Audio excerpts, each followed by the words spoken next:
With respect to acceptance of sunnah, sunnahs are divided into two.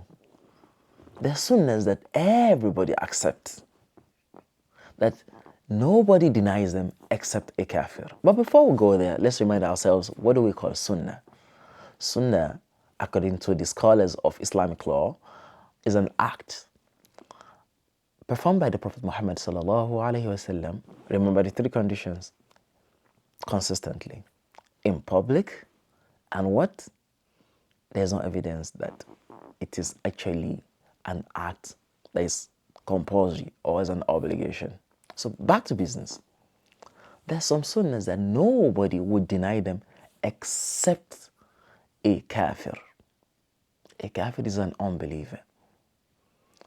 This is important because today some people deny some sunnah. Watch out, if there are some sunnahs that you deny and they fall under the category of something that will lead you to kufr, you have to be careful. Al-adhan, call to prayer. This was done 5 times every day in the life of the Prophet sallallahu alaihi wasallam, in public. Everybody saw it. He didn't do it personally, but it was done in his presence and he approved of it. So al-adhan, it is sunnah. If someone says calling the adhan is not sunnah, and he denies that, that is an act of disbelief.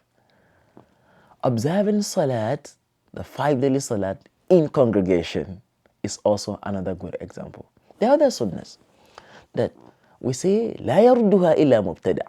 Nobody denies this kind of sunnah except an innovator, because they are so popular. Ash-shafa'ah, the intercession of the Prophet Muhammad sallallahu alaihi wasallam. The intercession of the Prophet sallallahu alaihi wasallam on the day of Qiyamah, to believe that the Prophet sallallahu alaihi wasallam is going to come in the presence of Allah subhanahu on the day of Qiyamah, and he will make plea, he will beg Allah subhanahu, please forgive so and so, please increase the level of so and so, please grant this one Jannah, oh Allah, reduce the punishment for this person, is something that we have to believe. And this is why we go back to the same point that we repeat often and often. Bid'ah, what we will call bid'ah, is something that has to do with belief, not with actions. I say that and we repeat it. Bid'ah does not have anything to do with actions, because the hukm, the ruling, is dalala, and dalala is not one of the 5 rulings of taklif. We can treat that in another topic.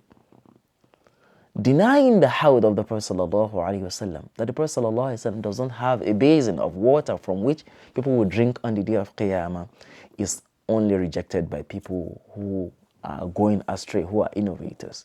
Al-mizan, the scale where Allah subhanahu wa ta'ala is going to measure our deeds on the day of Qiyamah.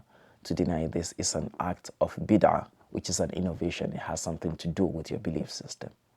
You observe keenly that the sunnah that we are discussing here means what?